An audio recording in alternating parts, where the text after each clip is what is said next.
The observation deck of the Defiance Hope smelled like recycled air and desperation, which was pretty much standard for any human warship these days. Commander Darius Kael stood with his forehead pressed against the reinforced viewport, watching New Hebron die in streaks of violet fire that looked almost beautiful if you didn't know each streak represented about 3,000 vaporized civilians. "Sir, you're fogging up the glass with your existential dread again," Archie said through Kael's neural implant, the AI's voice carrying that particular blend of concern and snark that somehow made approaching annihilation slightly more bearable. "Might I suggest stepping back before the crew thinks you're trying to escape through the window like a depressed goldfish?" Kael didn't move. Below, or rather out there in the three-dimensional chess game that passed for space combat, the Vyxarian fleet moved with the coordinated grace of something that had evolved for this. Their ships, if you could call them ships when they looked more like enormous sea creatures made of light and chitin, pulsed with bioluminescence that humanity's xenobiologists still couldn't fully explain. Somewhere in his academy days, Kael had learned that their vessels were actually grown rather than built, cultivated in massive orbital gardens that fed on stellar radiation. He'd found that fascinating right up until those same ships started turning colony worlds into archaeological sites. 18 months, Kael said quietly, his breath actually fogging the viewport despite Archie's complaints. 18 months since Ambassador Vyxara died, and we've lost 47 colonies. That's 26 colonies per month if anyone's keeping score. "I am keeping score actually," Archie replied. "I'm an AI. Keeping score is literally most of my personality. That and my sparkling wit, which you consistently fail to appreciate." A proximity alarm chirped somewhere behind him, and Kael heard the watch officer calling out coordinates that meant another evacuation shuttle had just been converted into its constituent atoms. He should probably turn around, say something commanding and inspirational, remind everyone why they kept showing up for this interstellar meat grinder. Instead, he watched the Vyxarian flagship, Sorrowsinger. Intelligence had designated it, though he doubted that was even close to its real name, carved through the orbital defense platforms like they were made of prayer and good intentions. That ship was where she was, Empress Vyxara, 2 centuries old by human reckoning, though Vyxarian lifespans made that young for her people. The woman who had transformed from peace-seeking ruler to apocalyptic force of nature the moment her sister's body had cooled. Intelligence photos showed someone who looked disturbingly human, except for those long, swept-back ears, and skin the color of winter ice. But Kael had learned long ago that looking human and being human were very different things. "You're brooding again," Archie observed. "Your serotonin levels are in the basement, possibly in the sub-basement, maybe in the parking structure beneath the sub-basement." "I'm not brooding, I'm thinking." But humans always say that right before they do something catastrophically stupid. The door to the observation deck hissed open, and Kael didn't need to turn around to know Admiral Cortez had arrived. The man moved with the shuffle step of someone who'd spent too many years in variable gravity, and he smelled like the tobacco he wasn't supposed to have access to, but somehow acquired anyway. "Commander Kael," Cortez said, his voice like gravel in a blender, "walk with me, and tell your digital conscience to give us some privacy." "I'm hurt," Archie said, truly wounded. "I'll just be here, definitely not listening, occupying myself with." "Archie," Kael said. "Fine, but if you die without me there to make inappropriate comments, I'm filing a complaint with whatever passes for the Afterlife's Human Resources Department." The connection muted, leaving Kael's head feeling oddly empty as he followed Cortez into the corridor. The Admiral had the look of someone who'd aged 3 decades in the past 18 months, his face a topographical map of stress lines and poor sleep. They walked past crew members who snapped to attention, past medical bays where the wounded from the last engagement were being processed, past the memorial wall where names kept appearing faster than anyone could properly grieve them. "You know what they're calling her out there?" Cortez asked, not waiting for an answer, the Widow Empress, the Morning Star, the Sister's Vengeance. Take your pick, every colony we lose adds another dramatic title to the collection. Very poetic for mass murder, Kael replied. Poetry's all we've got left, Commander. That and one absolutely insane plan that'll probably get you killed but might, and I want to emphasize the word might here, give humanity a fighting chance. Cortez stopped at a security door that required both biometric scanning and what looked like a blood sacrifice. What I'm about to show you doesn't leave this room. Officially, this conversation never happened. Unofficially, you're about to become either humanity's savior or its most elaborate funeral arrangement. The room beyond was small, sterile, and occupied by exactly one holographic projection, showing a rotating image of the Temple of Sorrows on the Vyxarian homeworld. Kael had seen intelligence photos of the place, ancient even by Vyxarian standards, built from crystal that supposedly predated their civilization, covered in harmonic patterns that might have been writing or art or prayers to gods that didn't exist anymore. We've acquired Vyxarian infiltration technology, Cortez said flatly. Don't ask how. People died for it, and those people died badly, but we have it. Identity matrices, biosignature cloaking, the works. You can walk right into Vyxara looking like you belong there. Kael stared at the temple, its spires catching the light of twin moons. And then what? Sightseeing. Try the local cuisine. I hear they have this dish that changes temperature based on your emotional state, which sounds absolutely horrifying. Then you kill her, Cortez said, his voice flat enough to iron shirts on. Every night, Empress Vyxara goes to that temple alone to mourn her sister. No guards inside, just her and her grief. You get in position, you take the shot, you extract using the emergency beacon, and humanity gets to stop being systematically erased from existence. The temperature in the room seemed to drop several degrees. Kael activated ARCHIE's connection again without asking permission, because if he was going to process this insanity, he needed his digital conscience back online. Oh good, we're at the assassination plot part of the story, Archie said immediately. I was wondering when we'd get here. For the record, I'd like to state that this is a terrible idea. I'm opposed to it on ethical grounds. And also I'm definitely coming with you because someone needs to document this disaster for future generations. She's killed billions, Cortez continued. And she won't stop until either we're extinct or she is. Command has war-gamed this from every angle. This is our only shot. Kael looked at the Admiral, then back at the temple. Somewhere in his memory, he could still see the colony where he'd grown up. The faces of people who'd taught him mathematics and showed him the stars and told him humanity was meant for better things than burning. Those people were dust now, atomized by Vyxarian weapons while mourning an ambassador they'd had nothing to do with killing. But somewhere else in his memory, buried deeper, because acknowledging it felt like treason, was the classified briefing he'd sat through 3 weeks ago. The one that showed evidence of the conspiracy.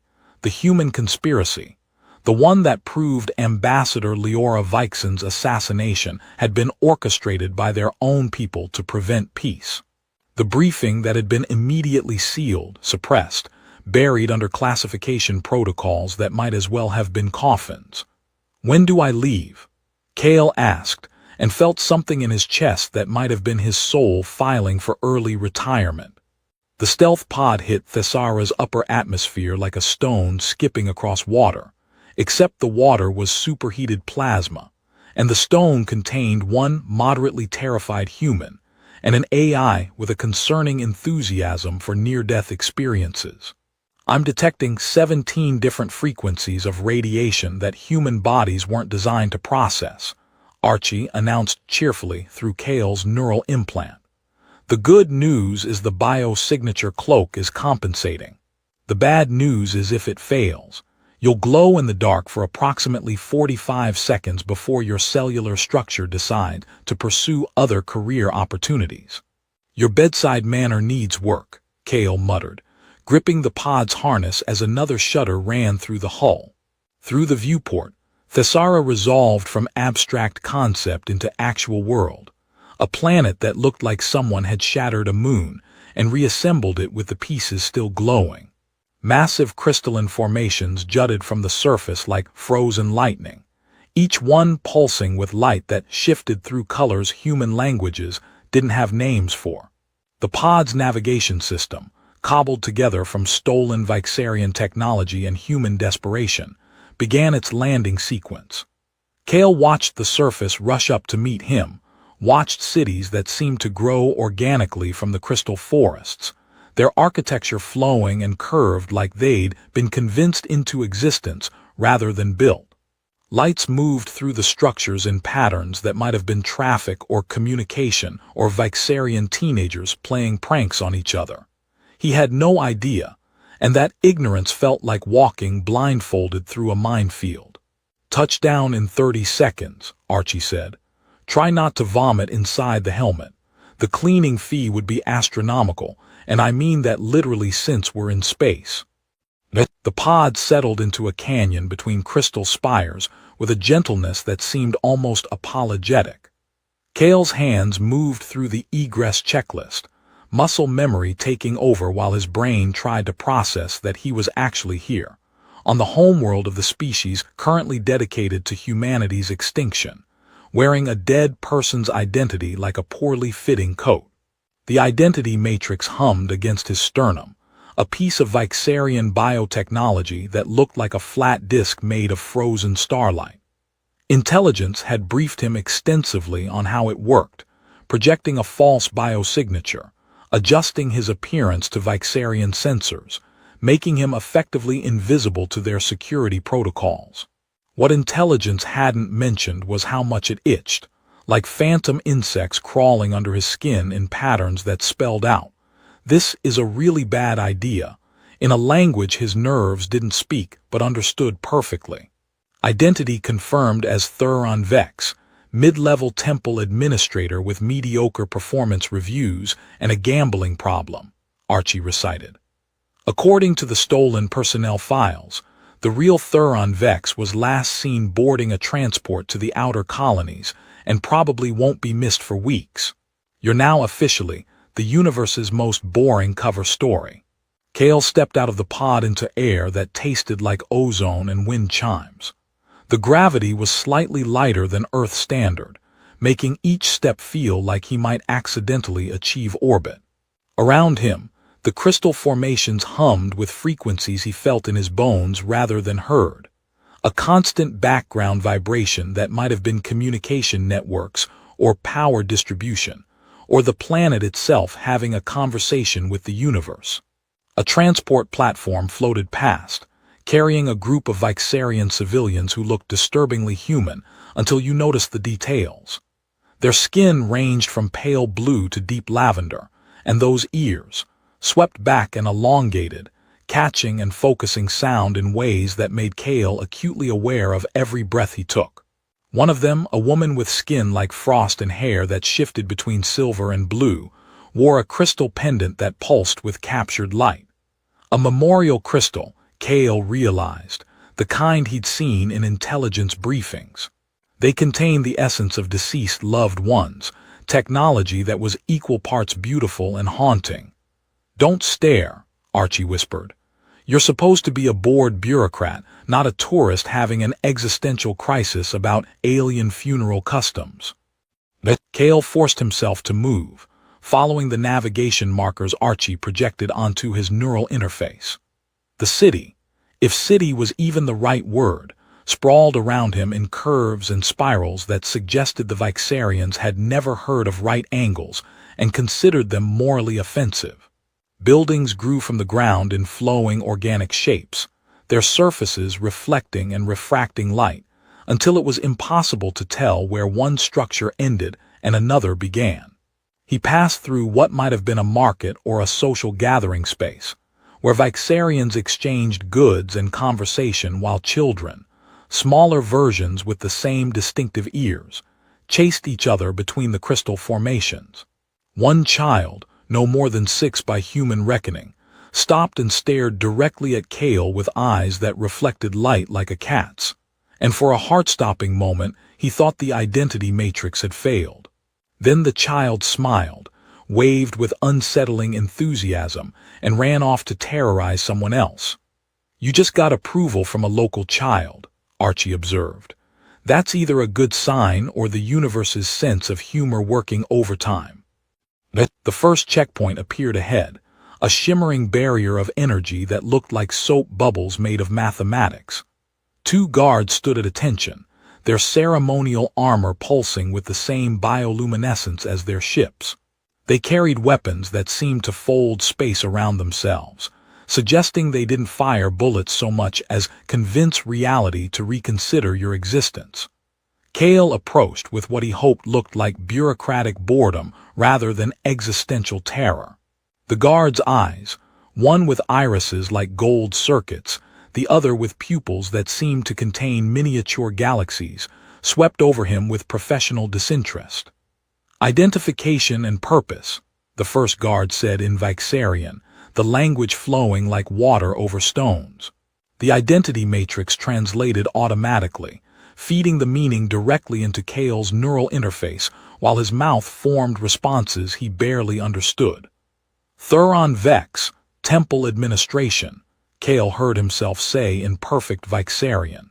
"Evening inventory audit for the Hall of Echoes. Someone misplaced 300 ceremonial resonance crystals last quarter, and apparently that's my problem now." The guard's expression didn't change, but something in his posture suggested sympathy. "Bureaucracy is the same everywhere," he said, waving Kael through. "May your audit be brief and your supervisors reasonable."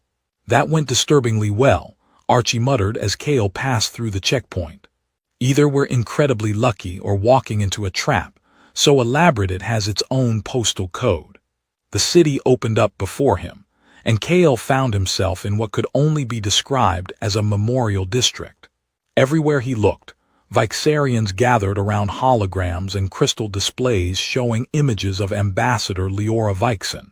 She looked remarkably like her sister, the same ice-blue skin, the same elegant ears, the same blonde hair that seemed to catch light that didn't exist. But where intelligence photos showed Empress Vyxara with eyes like winter storms, Leora's recorded image showed warmth, curiosity, something that might have been hope. "She believed in us," an elderly Vyxarian was telling a group of children, his voice carrying across the plaza. "She believed humans and Vyxarians could build something better than endless war. She saw past the differences, past the fear, and she paid for that vision with her life." Kael felt something twist in his chest, a knot of guilt and rage that had nothing to do with the mission, and everything to do with the classified briefing 3 weeks ago. These people were mourning someone who died for peace, killed by the very species she tried to save, and they had no idea that the humans they were fighting weren't even the ones responsible. "You're having emotions again," Archie said. "Your cortisol levels suggest you're about to do something stupid and heroic. Please don't. We're supposed to be boring temple administrators, not protagonists in a tragedy." A public broadcast screen flickered to life above the plaza, and Empress Vyxara's face filled the crystal display. Even through the hologram, her presence was overwhelming. Eyes that had seen centuries of history, a face carved from determination and grief, ears that seemed to be constantly listening for something that would never come. "My people," she said, her voice resonating through the crystals in ways that made Kael's bones ache. "Another human colony has fallen. Another step toward justice for my sister, for our Leora, for the future they stole from us. We will not stop. We will not forgive. We will not rest until every human world understands the cost of their treachery." The crowd around Kael erupted in approval that wasn't quite cheering, more like a collective resonance of grief, transformed into purpose. He stood frozen, watching the woman he'd been sent to kill, watching the creature who'd burned billions of his people, and seeing nothing but pain weaponized into vengeance. "Temple District is 3 kilometers northeast," Archie said quietly. The Temple of Sorrows is at the center, and according to surveillance patterns, she'll be there tonight, alone, just like Admiral Cortez promised. But Kael started walking, his borrowed identity carrying him through crowds who had no idea they were sharing space with their enemy. The crystal spires grew taller as he approached the temple district, older, their surfaces covered in patterns that predated modern Vyxarian civilization. These were the bones of something ancient, Kael realized, structures that had stood here long before Vyxara's empire, long before the current conflict, long before humans had even discovered fire. The Temple of Sorrows rose ahead like a crown made of frozen music, its spires catching the light of twin moons that were just beginning to rise. This was where she came to mourn. This was where, in a handful of hours, Kael would either complete his mission or fail spectacularly in ways that would probably get him killed but might, just might, accomplish something more important than assassination. "For the record," Archie said, "I think you've already decided what you're going to do, and I think it's possibly the stupidest, most beautiful decision a human has ever made. Also for the record, I'm with you, because apparently I've developed something resembling loyalty, which was definitely not in my original programming." Kael smiled despite everything, despite the weight of the phase rifle hidden in his pack, despite knowing that tonight would end in either murder or miracle. "Thanks, Archie. Don't mention it. Seriously, don't. My reputation as a cynical AI is already ruined." The Temple of Sorrows had galleries that should not have existed according to any architectural principles Kael understood, spaces that seemed to fold into themselves like geometric prayers.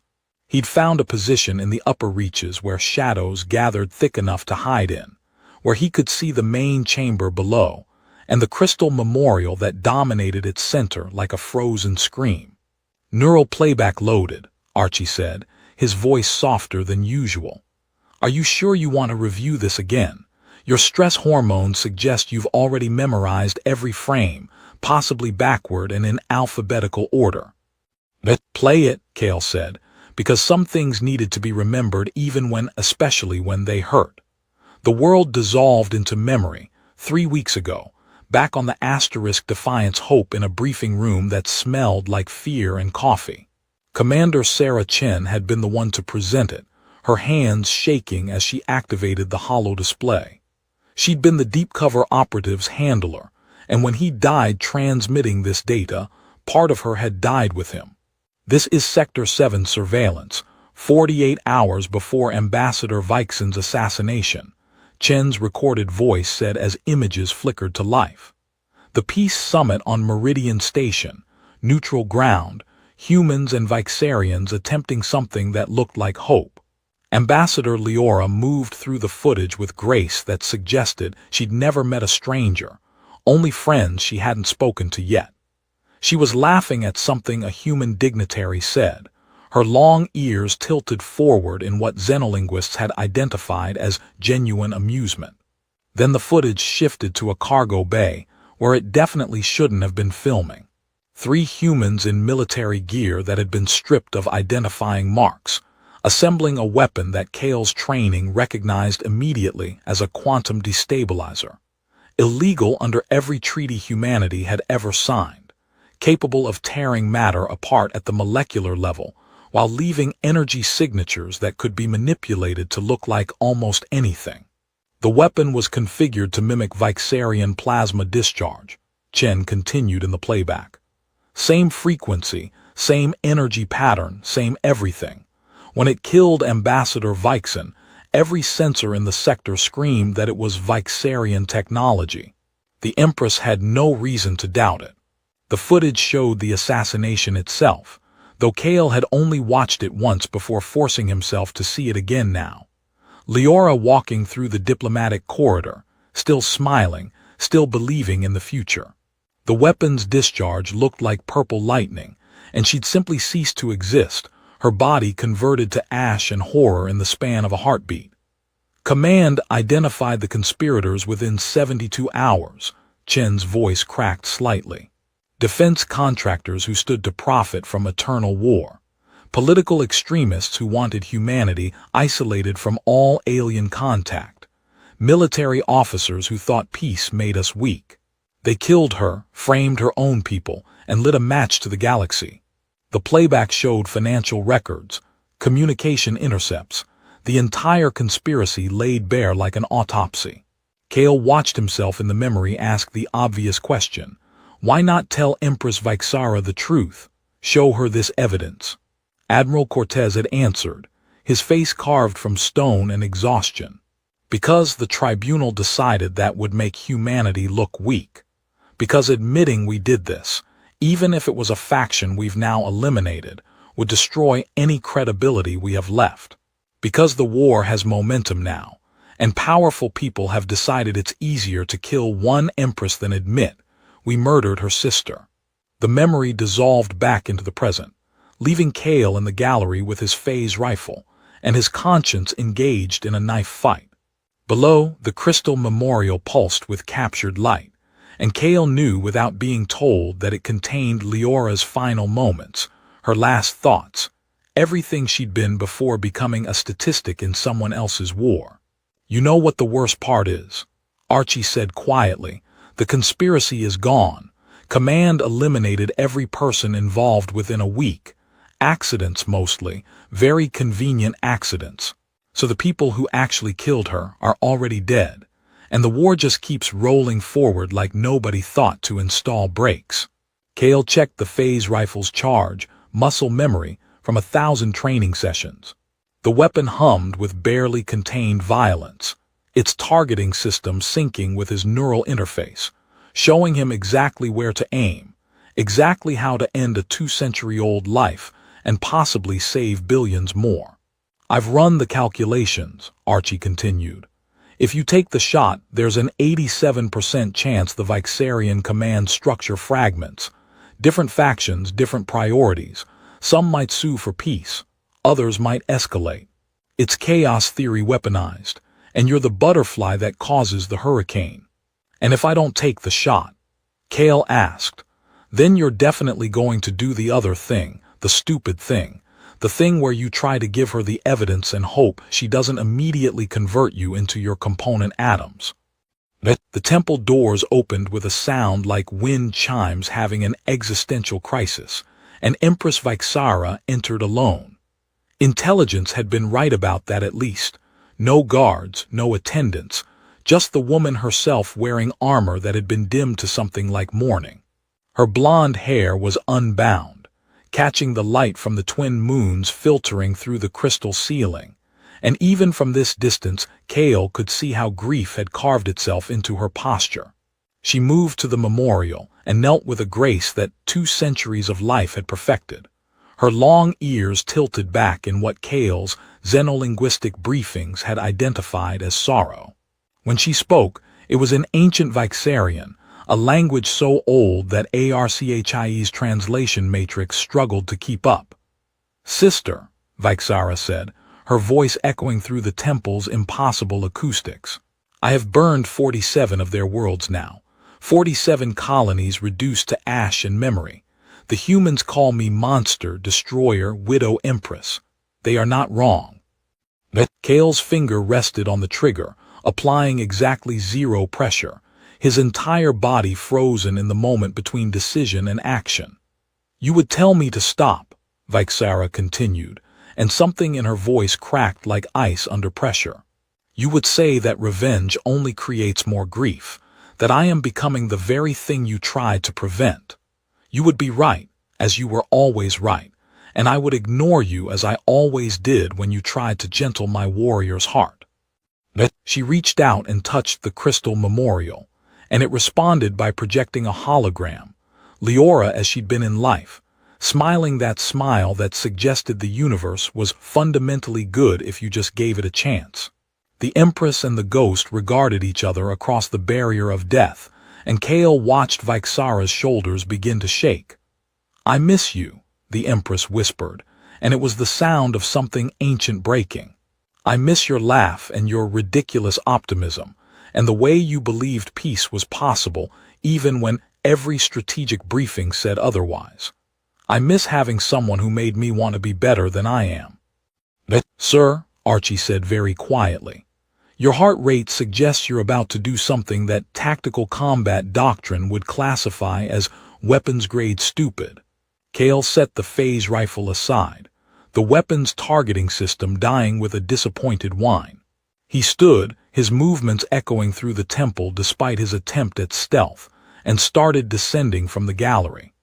Every step felt like walking toward a cliff edge and not being entirely sure if he was planning to stop or jump. Vyxara spun, her hand moving to a weapon that materialized from nowhere, her guard training overriding her grief in the span of a heartbeat. The temple suddenly filled with 6 additional Vyxarians who'd been concealed so perfectly that even Archie hadn't detected them, all of them armed with weapons that made Kael's phase rifle look like a child's toy. So the intelligence was wrong about alone, Archie muttered. Fantastic. I'm adding that to my list of complaints for the Afterlife's Human Resources Department. Kael raised his hands, keeping them clearly empty, and spoke in the Vyxarian he'd been practicing for weeks. Empress Vyxara, I am Commander Darius Kael of the Human Alliance. I came here to kill you.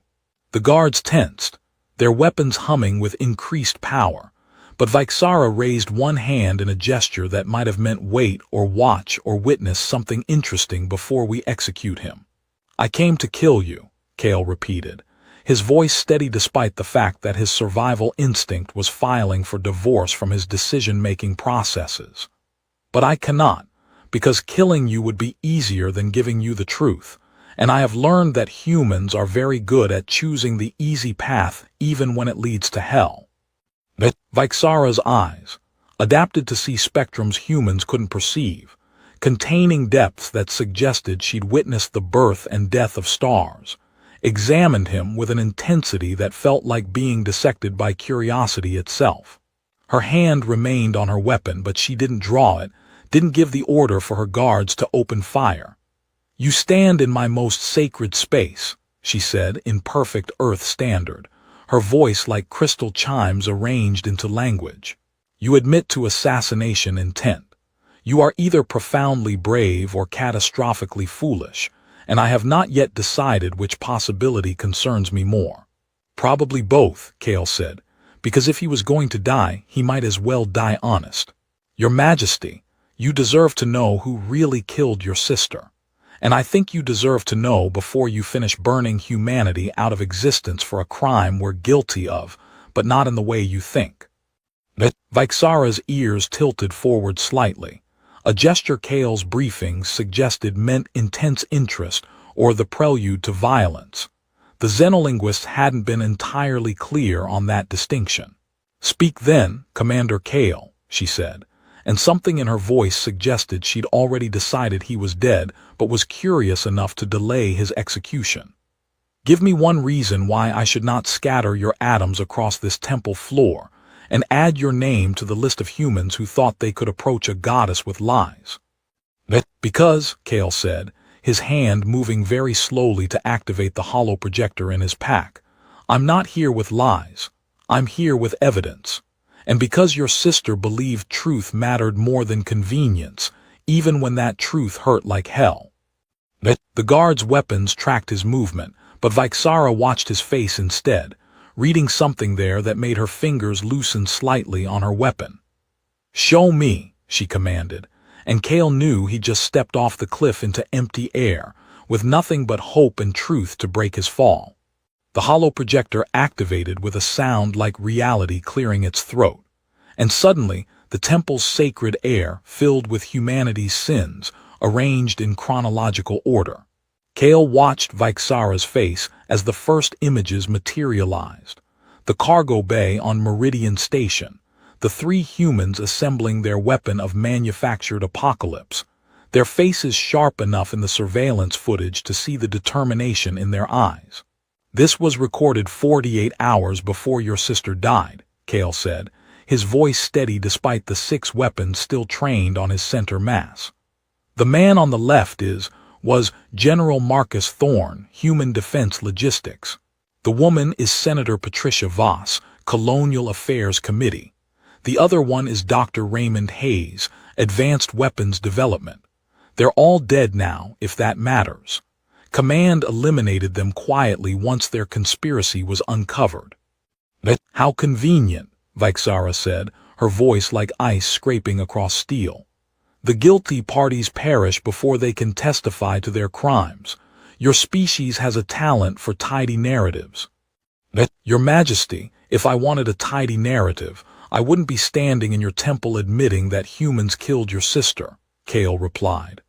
Tidy would be keeping my mouth shut, taking my shot, and hoping nobody ever connected the dots.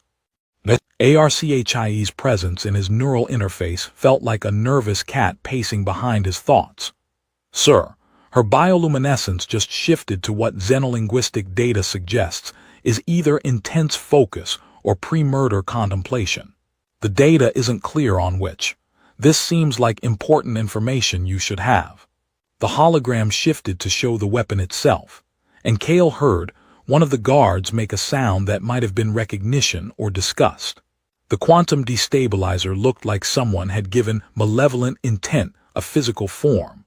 All sharp angles and contained violence wrapped in technology that shouldn't have existed outside theoretical physics journals. A quantum destabilizer, Vyxara said quietly, and something in her tone suggested she understood exactly what she was seeing. Configured to mimic Vyxarian plasma discharge. I had wondered why our own technology would leave such perfect signatures. We are not usually so forensically considerate when we kill. They needed the murder to look undeniably Vyxarian. Kael continued as the hologram showed energy configuration files, mathematical proofs of the mimicry. They needed you to believe beyond any doubt that your own people had killed Ambassador Vyxen. Because a war with clear villains is profitable, and peace negotiations threatened approximately 17 trillion credits in defense contracts. The hologram showed financial records now, transactions flowing between corporate accounts and personal fortunes, money moving in patterns that spelled out conspiracy in the universal language of greed. Vyxara watched in silence, her long ears tilted forward in that position that meant she was absorbing every detail, processing everything with the kind of focus that came from 2 centuries of political survival. These contractors, she said, gesturing to a particularly damning set of transactions. They supplied weapons to both sides of our conflict. They armed human colonies while simultaneously providing intelligence on Vyxarian fleet movements to your military command. They were playing both sides against the middle, Kael confirmed. Classic war profiteering, except this time the playing field was measured in dead civilizations instead of stock portfolios. Sir, Archie interjected nervously.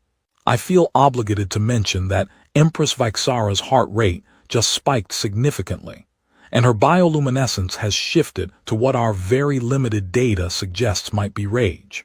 Just thought you should know you're standing in front of someone who could crush your skull with one hand, and is maybe considering it. The hologram shifted again, and this time it showed the assassination itself. Kael had debated not including this part, but lies of omission were still lies, and he'd already jumped off this particular cliff. Leora appeared in the corridor, still smiling, still carrying that impossible optimism that suggested she'd never met a problem she couldn't solve with enough conversation and goodwill. Then the weapon discharged and she simply stopped existing, her body converted to constituent atoms and scattered grief. The temple went absolutely silent. Even the crystal formations stopped their harmonic humming, as if the building itself was holding its breath. Vyxara stood frozen, watching her sister die again, watching the moment that had transformed her from peace-seeking empress into humanity's most efficient extinction event. I have watched this recording 10,000 times, Vyxara said, her voice barely above a whisper. I have analyzed every frame, every energy signature, every microscopic detail. I have held this moment in my mind like a knife to my throat, reminding myself why I must not falter, must not show mercy, must not rest until every human understands the cost of their treachery. She turned to face Kael directly, and he saw tears running down her ice-blue cheeks, luminescent tracks that glowed faintly in the temple's dim light. "And now you tell me that everything I have done, every world I have burned, every billion souls I have sent into darkness, all of it was built on a lie manufactured by your own people." "Not a lie exactly," Kael said, "because precision mattered even when you were probably about to die. Humans did kill her. That part's true. We're guilty of the crime, just not in the way you thought. The 47 colonies you've destroyed. They had nothing to do with it. The billions you've killed. They didn't even know the conspiracy existed until after they were dead." "That," Vyxara said, her bioluminescence pulsing with something that looked like barely contained violence, "is somehow worse. You are telling me my vengeance has been accurate in target, but catastrophically imprecise in scope." "Yeah," Kael agreed. "That's pretty much exactly what I'm telling you." One of the guards made a sound that might have been a suppressed laugh, quickly converted into a cough when Vyxara's ear twitched in his direction. The Empress's hand was still on her weapon, but her grip had loosened slightly, as if she'd forgotten it was there. The hologram continued its grim catalogue. Communications between the conspirators, their planning documents, their projections for how long the war would last and how much profit could be extracted from each year of conflict. They'd estimated 40 years minimum, possibly a century if properly managed, with returns that would make their grandchildren wealthy enough to buy their own planets. "They're dead," Kael said again. "Command executed them quietly within a week, called them training accidents and equipment malfunctions. Very neat, very clean, very illegal. And then Command decided that admitting this to you would make humanity look weak, so instead they sent me to kill you and hoped the whole thing went away." "Because," Vyxara said slowly, processing this new layer of human dysfunction, "your leadership decided that assassinating a head of state was preferable to apologizing for murdering mine." "When you put it that way, it sounds really stupid," Archie observed, "which is accurate to be fair." Vyxara turned away, facing the crystal memorial that contained her sister's essence. Her hand reached out and touched the surface, and Leora's hologram appeared again, still smiling that smile that believed the universe was fundamentally good. "She would have forgiven them," Vyxara said quietly. "My sister, she would have looked at this evidence and said that the true criminals were punished, that humanity as a whole should not bear the burden of their conspiracy, that peace was still possible if we chose to build it." "Your sister sounds like she was either incredibly wise or incredibly naive," Kael said. "She was both," Vyxara replied. "It was her greatest strength and her fatal flaw." She turned back to Kael, her luminescent eyes examining him with an intensity that felt like being read at the molecular level. "Why did you come here, Commander? Not the obvious answer. I understand the mission parameters. But why did you truly come?" Kael took a breath, knowing this was the moment that would define whether he died meaningfully or just died. "Because I've spent 3 decades watching people die for lies, and I'm tired of it. Because your sister deserved better than being murdered for profit margins. Because you deserve to know that your grief was manufactured by people who saw it as a business opportunity. And because maybe, possibly, if someone chose truth over tactics for once, we could stop burning each other's worlds long enough to figure out if there's anything left worth saving." The temple was silent again, that heavy kind of silence that suggested the universe was waiting to see what happened next. Vyxara's guards maintained their positions, weapons ready, but their postures had shifted slightly. Less preparation for execution, more uncertainty about what they were witnessing. "You kneel before me unarmed," Vyxara said, and Kael realized she was right. He'd somehow ended up on his knees without consciously deciding to do it. "You bring me evidence that proves my vengeance has been misdirected. You offer yourself as representative of a species that murdered my sister and then sent you to murder me. This is either the most profound act of courage I have witnessed in 2 centuries, or the most elaborate suicide I have ever seen attempted." "It could be both," Kael said, because gallows humor seemed appropriate when you were kneeling in front of your own execution. I'm versatile that way. Something that might have been the ghost of a smile crossed Vyxara's face. So Brief Kael wasn't sure if he'd actually seen it, or if his brain was inventing comfort in its final moments. Her hand moved to his shoulder, cold as starlight and trembling with emotions that 2 centuries of life had not prepared her to process. "Commander Darius Kael," she said, her voice carrying both authority and something that sounded dangerously close to hope. "You have given me a gift I did not want and cannot ignore. You have shown me that my rage, while justified, has been burning the wrong targets. You have proven that at least one human values truth over survival." Her fingers moved to his chin, tilting his face upward until their eyes met. Human brown meeting Vyxarian luminescence. 2 species who'd been trying to exterminate each other suddenly forced to see each other as something more than targets. "Either you are the greatest fool the universe has produced," Vyxara continued softly, "or perhaps my sister was right about your species after all. Perhaps, buried beneath the greed and violence and catastrophic decision-making, there exists something worth preserving." "So," Archie said very quietly in Kael's neural interface, "are we being executed or starting a peace process? Because I'd like to update my filing system accordingly." Vyxara's hand remained on Kael's face for a moment that stretched like time had decided to take a coffee break, and then she withdrew with a movement that suggested she was as surprised by the gesture as he was. The guards shifted nervously, their weapons still raised but their postures broadcasting confusion in a language that apparently transcended species. "Captain Vex," Vyxara said to one of the guards, a woman whose bioluminescence pulsed with patterns Kael couldn't interpret. "Secure Commander Kael in the ceremonial quarters. He is to be treated as a diplomatic guest, not a prisoner, though I suspect the distinction will be largely academic from his perspective." "Your Majesty," the captain said, her long ears tilting in what Kael's briefing suggested was respectful concern. "This human admitted to assassination intent. Protocol requires—" "Protocol," Vyxara interrupted, her voice carrying the weight of 2 centuries of command, "was written before a human chose truth over tribal loyalty. I am rewriting protocol as of approximately 30 seconds ago.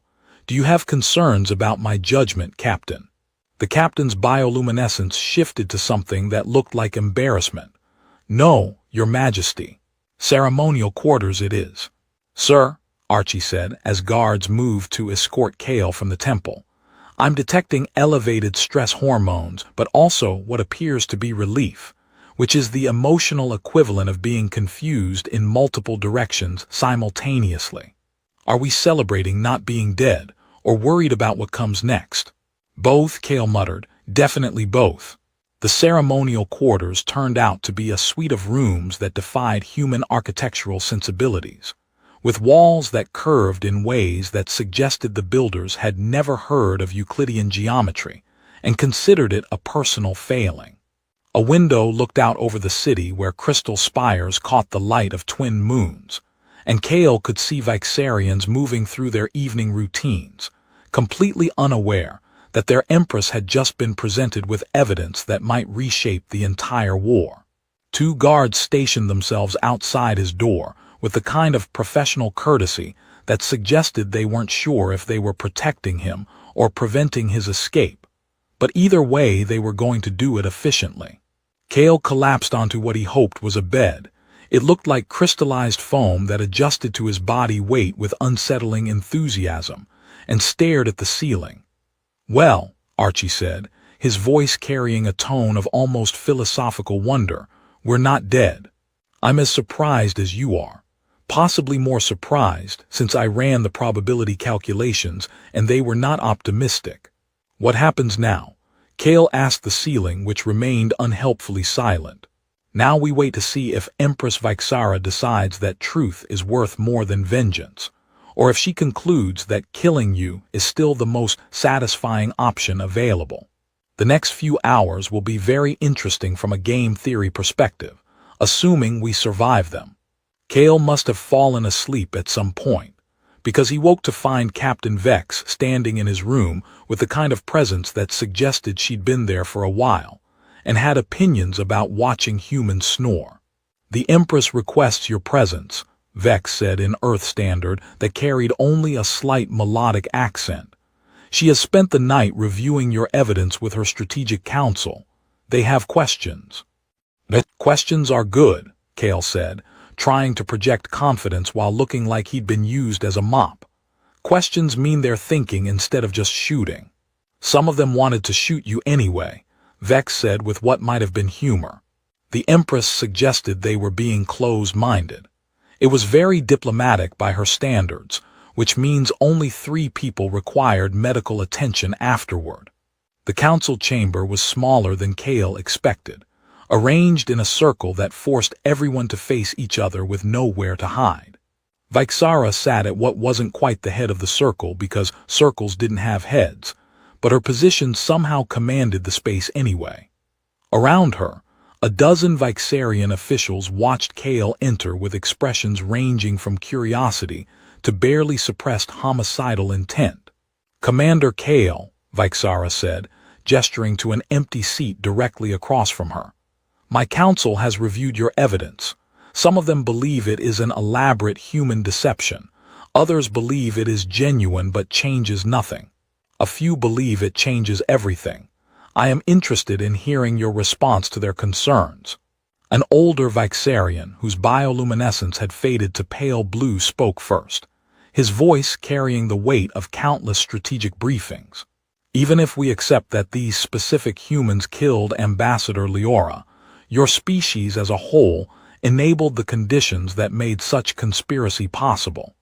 You are guilty by systemic negligence if not direct action." "That's absolutely true," Kael agreed, which seemed to surprise everyone including Archie. "Human political systems are a disaster. Our oversight mechanisms failed catastrophically, and we've created a culture where war profiteering is more profitable than peace. We're guilty of building the machine that produced this conspiracy. I'm not here to claim innocence. I'm here to acknowledge guilt accurately." A younger official, her skin the color of deep space, leaned forward. "Your military command sent you to assassinate our Empress. Even now, they likely expect confirmation of her death. What happens when you fail to provide it?" "They'll probably send someone else," Kael said. "More subtle, better equipped, less burdened by conscience. This buys time, not safety." "Then what," Vyxara asked quietly, "do you propose we do with this time?" Kael took a breath, knowing this was the moment that either started something new or ended everything. "You broadcast the evidence, all of it, to both our species simultaneously. You show humans that their own leaders orchestrated this war, and you show your people that their vengeance has been misdirected. It'll be chaos, political upheaval, riots probably, trust in both our governments completely demolished. But it'll also be truth, and truth is the only foundation you can build lasting peace on." The council erupted in overlapping voices, debates conducted in both Vyxarian and Earth Standard, bioluminescence pulsing with emotional intensity that Kael couldn't fully parse. Vyxara raised one hand, and the room fell silent with the kind of abruptness that suggested this was a woman you didn't ignore. "If we do this," she said, looking directly at Kael, "both our civilizations will be destabilized. There will be violence, confusion, a period where neither of us can guarantee security or order. You are asking me to burn down the structures that have supported my empire for centuries." "I'm asking you to burn down the structures built on your sister's murder," Kael replied. "I'm asking you to honor her belief that truth mattered more than convenience, and I'm asking you to give humanity a chance to prove we can be better than our worst impulses, even though we've given you approximately 0 reason to believe that." Vyxara stood, moving to a window that overlooked her city. Her reflection in the crystal showed a face carved from grief and calculation, someone who'd spent 18 months becoming vengeance personified, and was now being asked to become something else entirely. "My sister believed in impossible things," Vyxara said softly.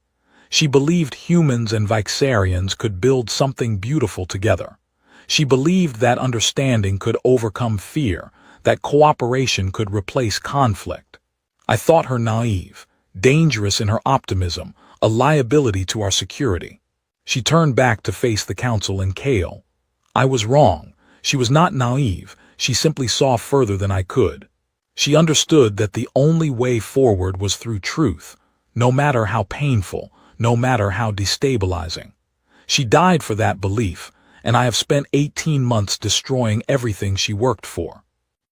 Your Majesty, the older advisor said carefully, if we broadcast this evidence, the consequences will be catastrophic, Vyxara finished. Yes, and necessary and terrifying, and the only honorable path available. She looked at Kael, her luminescent eyes showing something that might have been the beginning of hope or the end of certainty. Commander, you will work with Captain Vex to prepare the broadcast. Include everything, the conspiracy, the evidence, your mission to assassinate me, all of it. My people will see what was done to us. Your people will see what was done in their name. And then we will see if either of our species deserves to survive what comes next. Sir, Archie said quietly, I'm detecting what my emotional analysis subroutines identify as pride, which is unexpected because I didn't know I had those. You did something possibly good. Maybe. We'll see if it gets everyone killed. 3 days later, Kael stood beside Vyxara as they made a joint broadcast that would be received simultaneously across both their civilizations. The Empress wore her full ceremonial armor, every piece polished to catch light like frozen stars. Kael wore his uniform, cleaned as well as possible, but still showing the wear of someone who'd been through things uniforms weren't designed to survive. People of the Vyxarian Empire and the Human Alliance, Vyxara began, her voice steady despite the weight of what she was about to do. We come to you with truth that will hurt, evidence that will anger you, and the admission that both our governments have failed you catastrophically. They showed everything. The conspiracy, the assassination, the manufactured war, Kael's mission, the choice made in the temple. They showed it all and let the pieces fall where they would. My sister died believing peace was possible, Vyxara continued. I spent 18 months proving her wrong, but Commander Kael, a human I was trained to see as my enemy, chose truth over survival, chose honor over orders, chose to kneel unarmed before the woman who had burned his worlds. If a human can do that, perhaps my sister's dream is not as dead as I thought. When the broadcast ended, Kael and Vyxara stood together in silence, watching the transmission spread across the galaxy like ripples from a stone thrown into still water. So, Kael said finally, think it'll work. I think, Vyxara replied, something that might have been a smile touching her features. We have given both our species a choice between wisdom and destruction. What they choose will define whether my sister's death meant something or nothing. No pressure then, Archie observed. Just the fate of two civilizations hanging in the balance. Very casual, very low stakes.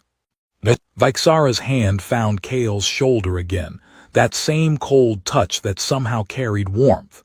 Thank you, Commander, for being foolish enough to try. My sister would have liked you. Yeah, Kael